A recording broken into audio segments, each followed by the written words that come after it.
SDPO Prasunkanti Tripura, a successful police officer who created a stir in the entire state, will serve as the police officer of Amtali as per the administrative order. A farewell program was held for him on Thursday.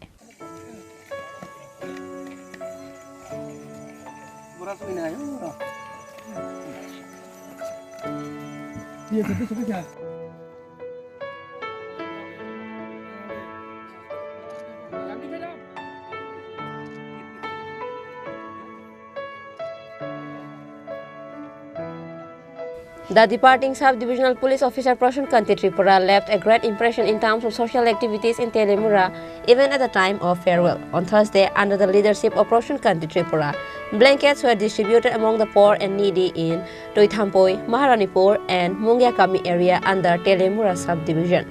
Along with SDPO Prasunkanti Tripura, CRPF No. 71 Battalion Officer Deepak Shukla, Mungyakami Police Station Ushi, and others were present in this program.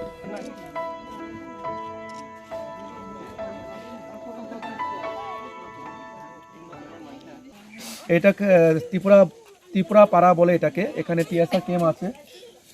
আর এখানে আসার জন্য আমাদের মুঙ্গিয়াকামি ব্লকের আন্ডারে আমাদের আজকে joint patrolling ছিল 71 battalion CRPF এবং মুঙ্গিয়াকামি পুলিশ এবং আমি এসডিপিও সঙ্গে এসেছি।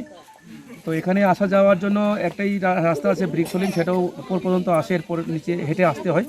গ্রামের যোগাযোগটা পায়ের উপরেই নির্ভর করে। এবং এখানে যারা বসবাস করে সব ত্রিপুরা কমিউনিটির এবং খুব গরিব সম্প্রদায়ের ওরা। তো যেহেতু শীত পড়েছে, তো আমাদের ডিস্ট্রিক্ট পুলিশের তরফ থেকে আমরা এখানে আসে কম্বল বিতরণ করেছি গ্রামের মধ্যে।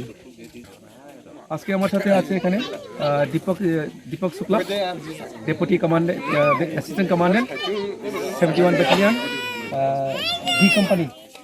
D company. তা আমি নিজে প্রসূনকান্তি ত্রিপুরা, এসডিপিও তেলিয়ামুড়া, সঙ্গে আছে মুঙ্গিয়াকামি রশি, এই আমরা। Reported by Hiran Moy from Telemura, Chini Khorang.